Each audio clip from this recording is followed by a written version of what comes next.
Some time ago, in Otunwoye community, inside a very noisy compound, where people minded each other's businesses with full passion, lived a woman the whole street crowned with one special title, Abani Dago of Otunwoye. Her real name was Nkolika, but nobody called her that. Her real age was 52, but she was always acting 19. She carried herself like she was the last beauty queen left in Anambra State. Her clothes always looked like they were fighting for human rights. I'm talking mini skirts that threatened to resign every time she bent down. Heavy foundation that is already sweating and dripping by 6 a.m. Then her red lipstick is another story. It is so bright that it could flag down a moving bus. These small handbags that could fit in nothing except pride and her frustrated pepper body. Oh, how can I forget now? Her eyelashes. They are long enough to fan the entire community. And then, to top it all up, she had a walking step that said, "If Miss World mistakenly calls me today, I am ready." But her own runway was not London or even Lagos. It was the narrow corridor of Otunwoye, compound 30.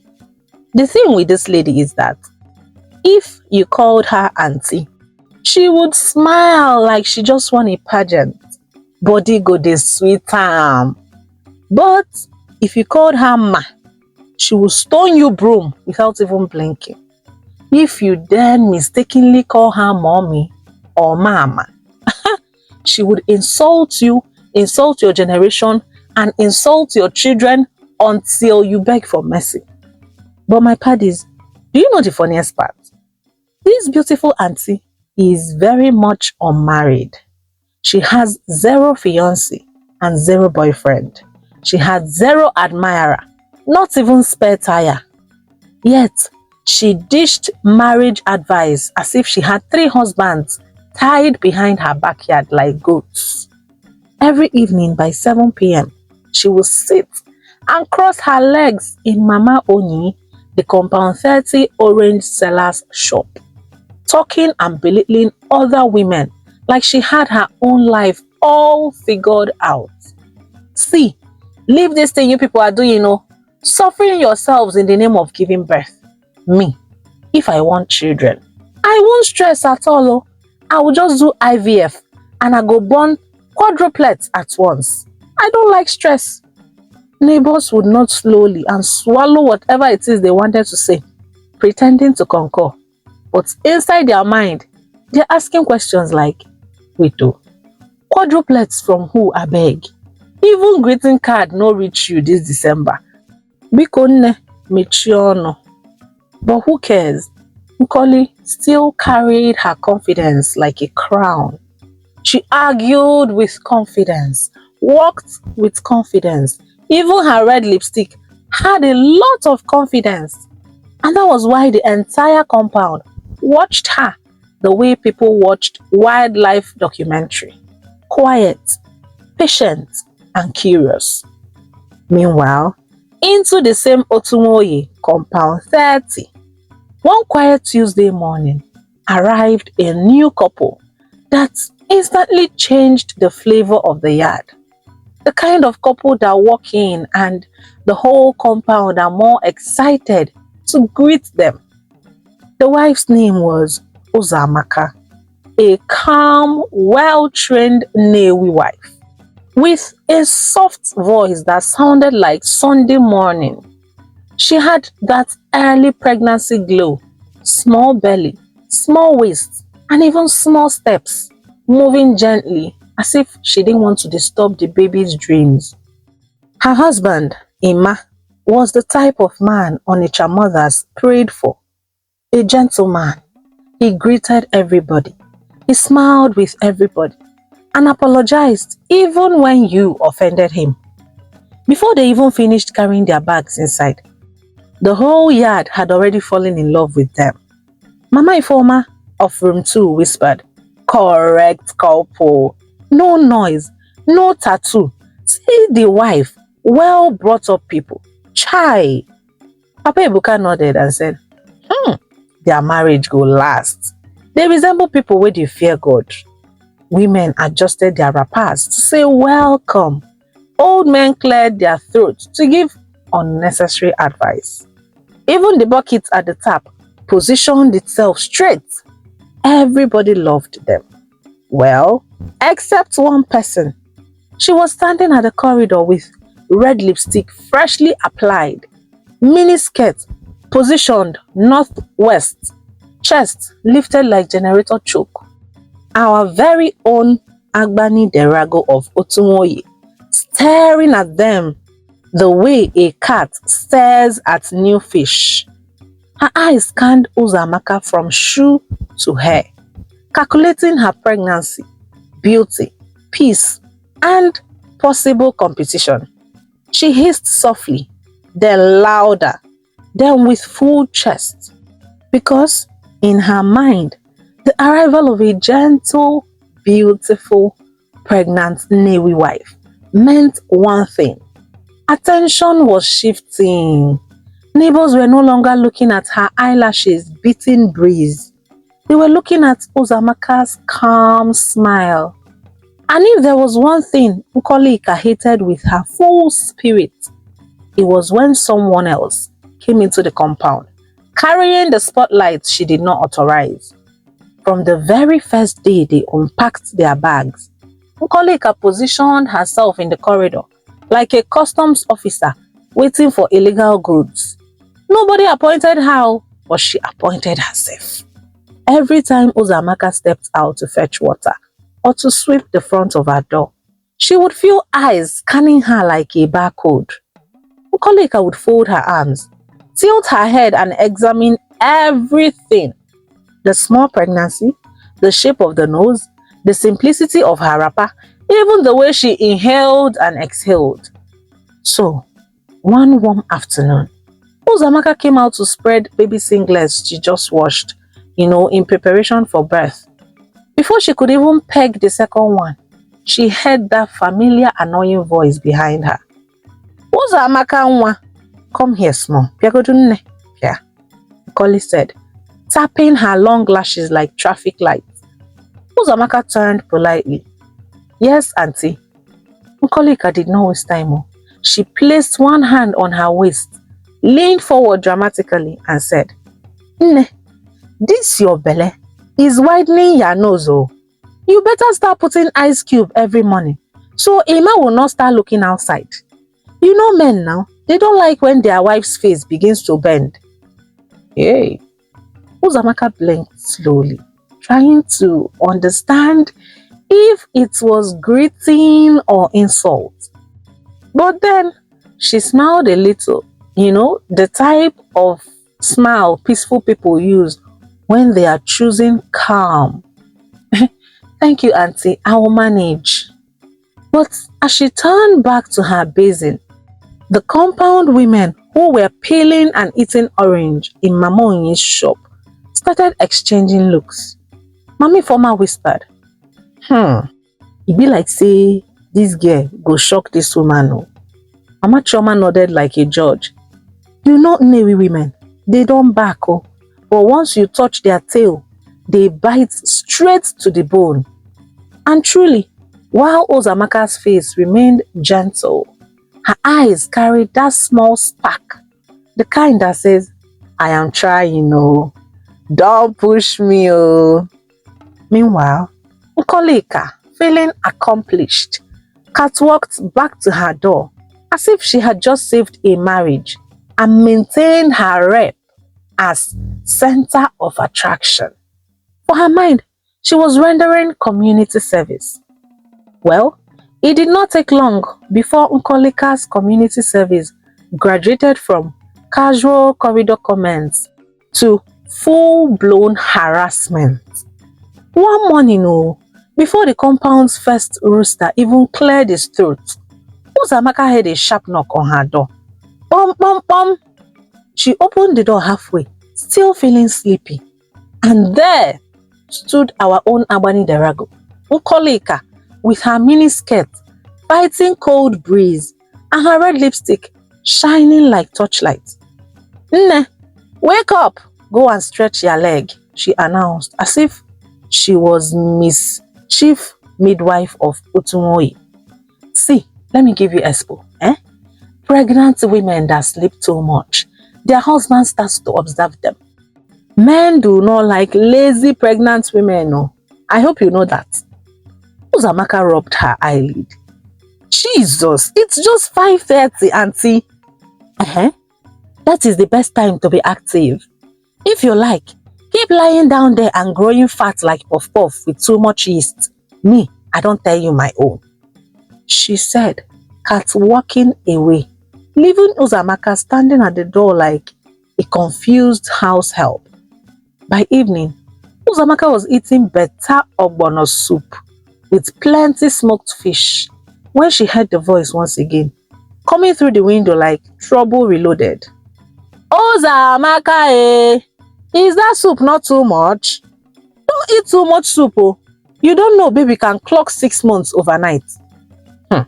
Before you blink now, your stomach will be big like those women that hide twins. Abeg o, so your baby will not be overweight. Eat small small, you know go." Ozamaka quietly dropped her spoon. Her smile was thinning, and she was trying to remain calm and maintain peace and sanity. Later that week though, at the tap, she bent to lift her bucket when Nkolika appeared again, swinging her tiny handbag and speaking loud enough for neighbors to witness that she was still in charge of compound 30. So you don't know pregnancy can spoil your shape if you are not careful. Nne, you better stop bending down and lifting heavy things. Don't do that to yourself. Don't scatter your waist anyhow. See the way you are bending. It's not good for you and baby. If your waist scatter now, Emma, your husband, will start looking outside." Ozamaka inhaled and exhaled, counted 1, 2, 3, and kept quiet, because peace was still renting small space inside her chest, but that rent was about to expire. By now, her fuse had reduced like sachet tomato after 3 squeezes. Just a little bit of pressure now, and toy everywhere go burst. The neighbors, meanwhile, were following the drama like evening series. Every evening they release one episode. They hide behind their doors and buckets, whispering, "This one way Ozamaka they keep quiet. You sure say she sabi talk? Chai, see as this old Mama Yongi use am dey catch cruise," Mami Former added. "Chai, I just feel for the poor pregnant woman, abeg." Well, I guess time will tell. Meanwhile, one Thursday afternoon, the sun was very angry, causing the kind of heat that makes even buckets sweat. Ozamaka was at her corridor, sweating, feeling a bit tight and uncomfortable, but still managing to wash her clothes. Everything spread gently beside her basin. She was humming a church song, minding her business like a disciplined Newi woman. Then suddenly, footsteps approached again, dramatic and full of unnecessary confidence. Nkolika, wearing one tiny skirt that looked like fabric finished during production. First, she swayed past, then she reversed like a faulty keke. She planted her hand on her waist and announced loudly, making sure everyone collecting breeze in the corridor could hear her. "Nne, this your baby is making your face somehow. You are too young to start looking like somebody's mother now. What is happening? See, if you listen to me when I said you should take your exercises seriously, your face wouldn't have changed shape. See your nose." Everybody stopped what they were doing and froze. Even the small breeze that was beginning to enter ceased. Ozamaka slowly rinsed her hand in the basin, stood up quietly, and turned around with the calmness of someone who had carried insults for one lifetime. She looked at Nkoli from head to eyelash to skirt and then to ankle. Then she smiled, a dangerous smile, and then she began softly. Mama Nkolika, face. Really? You want to advise me about face? Neighbors immediately shifted position. Oh, some bent to wash plates that were already clean. They were shocked that Ozamaka finally stood up to their Abani. Their eyes were wide like cinema screen. Bring it on. On hearing this comeback, Nkolika blinked, looking very confused. What exactly are you trying to say? Ozamaka continued, still with a sweet voice. You have been painting your face since 1998. Yet, no husband has seen you. Not even one. The compound exploded. Oh, Nkolika gasped. Jesus, is it me you're talking to? Oh yes, but I'm not finished. This your skirt, Nne, it is small enough to enter envelope. If breeze blows now, we will know everything about you and your ancestors. Cover up, cover your body, okay? Nkolika choked on her saliva, and neighbors held their chests dramatically. Someone whispered, Chineke, nne we women, their tongue na bullet. Nkolika tried to speak, but the sound came out as, don't. Then Ozamaka squeezed the last cloth, wiped her hand, and faced her fully. Auntie, or is it Mama? Let me just tell you this simple fact. You have a very bad smelling character. It's probably the reason people avoid you like a plague. Repent. Now why man they fear you? You were a very bad character. The compound nearly caught fire. Even the sun reduced heat out of respect. The compound knew that, the battle line was drawn. Meanwhile, Nkolika was still recovering from the basbos Ozamaka was giving her left, right, and center. She tried to gather her dignity the way people gather scattered akara. Then she straightened her shoulders, adjusted her tiny skirt, and lifted her chin so high it almost touched the rafters. Then she backed with a shaking voice, pretending to be bold. Do you know who I am? Men fall for me. I am still very hot, hotter than you could ever be. Everybody went quiet again, waiting to hear another comeback. Even the lizard on the wall stopped nodding. But Ozamaka did not rush.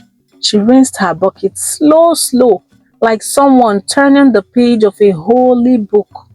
Then she looked up with that calm, deadly expression and said, Nne, the only thing falling for you is your wig when breeze blows. Hey! Neighbors scattered like rats. Mama Onyi shouted, Jesus, Ozamaka! Mama Ifeoma nearly swallowed her chewing stick.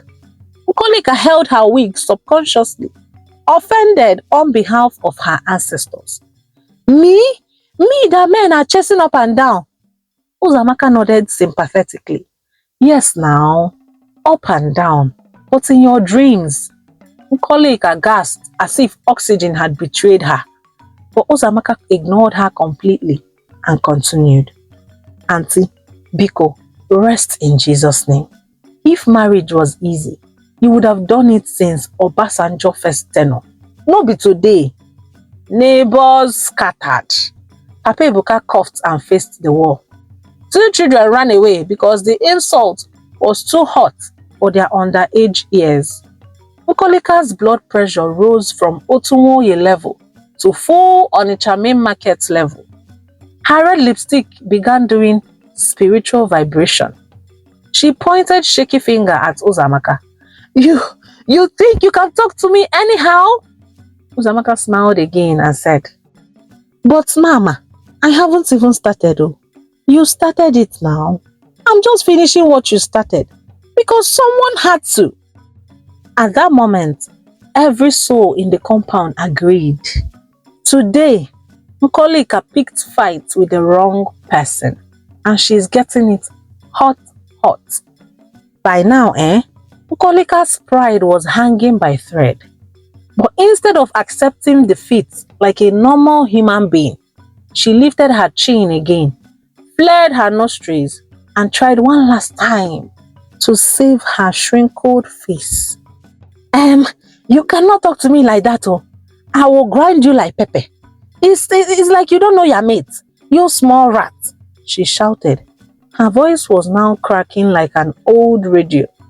The neighbors held their breath, but Ozamaka did not even shout back. She simply looked at her with pure calmness, the kind that frightens even the devil. Auntie, with all undue respect, if you call my pregnancy ugly again, or try to disturb my peace in this compound again, I will borrow your expired red lipstick and I will paint your destiny red. The entire compound is scattered with laughter. Mami Former held her chest as if RIP was near. Abebuka used his towel to cover his face. Nkoli stood there, shaking. Her lipstick was trembling. Eyelashes were vibrating like generator plug. And for a moment, it looked like the lashes would detach and fly away. Without a word, she turned around and marched to her room. Even her wig was struggling to keep up with her speed. She rushed inside and shut her door with shame. After that unforgettable day, the compound of Otunwoye became strangely peaceful. No more early morning knocks, no more unsolicited advice, no more corridor runway with mini skirts. Something inside Nkolika reset quietly. She didn't announce it, she didn't apologize, but the whole compound could feel the shift. Her walking steps became normal human being walking steps. Her voice, that was once loud like a market speaker, now came out soft, soft. Even her red lipstick stopped shouting. It started behaving like lipstick now and not a warning sign. And she no longer monitored Ozamaka's belly or counted how many times she was eating a day. She stopped standing at the corridor like CCTV and even began closing her door gently, not like before when every door slam was a declaration of war. One evening, when Mama Ifoma was eating oranges, she said quietly, our Abani Dago don humble, like play, like joke. This Nnewi woman don't put am for in place. And truly, Nkolika had brought down her shoulder pad. She now minded her business, drank her tea in peace, and treated her mirror with respect. Because every time she remembered Ozamaka's words, her lashes would tremble small. She still wore her miniskirts, but she no longer used them to fight community battle. She still carried her small handbag, but it now carried humility inside, as opposed to pride and war. And for the first time in many years, Nkolika discovered that peace tasted sweet, and the compound appreciated the peace and respect that now reigned in Otunwoye. As for Ozamaka, she continued her pregnancy journey in calmness, and the two of them lived side by side, not as enemies, but not exactly as friends, just as women who understood where to draw the line. And that was how Otunwoye compound regained its balance. The day a small Nnewi wife taught their own Abani Dago that if one mad person meets another, one must humble. The end. And with that, my paddies, we have come to the end of today's story. I hope you were entertained. Please don't forget to share this video with your friends and your enemies because everyone deserves a good laugh. If you've not subscribed, now will be the perfect sweet time to do so. Kindly subscribe and join our Paddy family because you're going to love it here, I promise you. Don't forget to drop your comments below so that we can gist and catch up. Okay? Until I bring another video your way, remember, don't let anyone, not even Abani Dago, dim your shine. Okay? Nganu. Bye.